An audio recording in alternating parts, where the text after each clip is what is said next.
The owner of the property stolen with the permission of the court. Court యొక్క permission తో it is a compoundable offence which means the owner of the stolen property can reach a compromise with the accuse and settle the case with the permission of the court.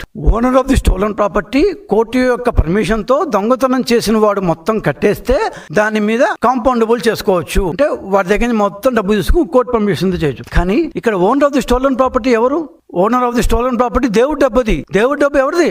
ఎవరి బాధ్యతగా ఉండాలి? Board అంటే ఎవరు? ఇక్కడ board సభ్యులు, board committee సభ్యులు, వాళ్ళతో పాటు ఫస్ట్ అరెస్ట్ చేసినప్పుడు చైర్మన్ గా ఉన్న వైవి సుబ్బారెడ్డి గారు, రాజీ పడినప్పుడు చైర్మన్ గా ఉన్న కరుణాకర్ రెడ్డి గారు, వాళ్ళతో పాటు ఎగ్జిక్యూటివ్ ఆఫీసర్ గా ఉన్న ధర్మారెడ్డి గారు, ఈ ముగ్గురు రెడ్లు ఖచ్చితంగా జవాబుదారీ కదా, owner of the stolen property కదా. ఈ ఓనర్ ఆఫ్ ది స్టోలన్ ప్రాపర్టీలో మీరు నిందితుడితో రాజీ పడ్డారు కాబట్టి ఏం పర్లేదు, ఆయన దోచేసిందంతా మాకు ఇచ్చేశారు అని చెప్పారు కాబట్టి కోర్టు బహుశా రాజీకి అనుమతి ఇచ్చుంటుందేమో.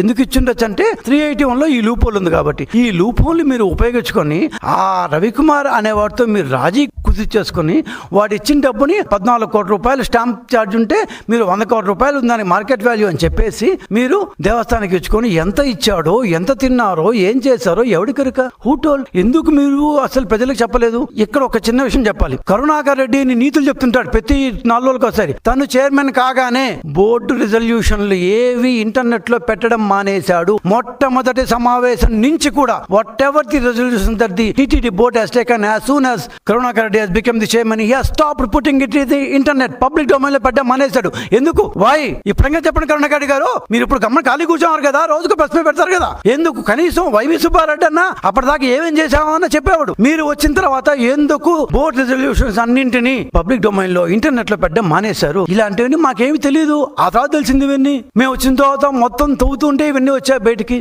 అంటే టీటీడీ అనుమతి లేనిదే ఖచ్చితంగా కోర్టు జడ్జి రాజీకి ఒప్పుకునే అవకాశమే లేదు. సో రాజీకి ఒప్పుకోవడం ఖచ్చితంగా టీటీడీ బోర్డు తన అనుమతి ఇచ్చి ఉంటుంది. ఇచ్చి ఉంటేనే కోర్టు ఒప్పుకోవాలి. That is law says that way.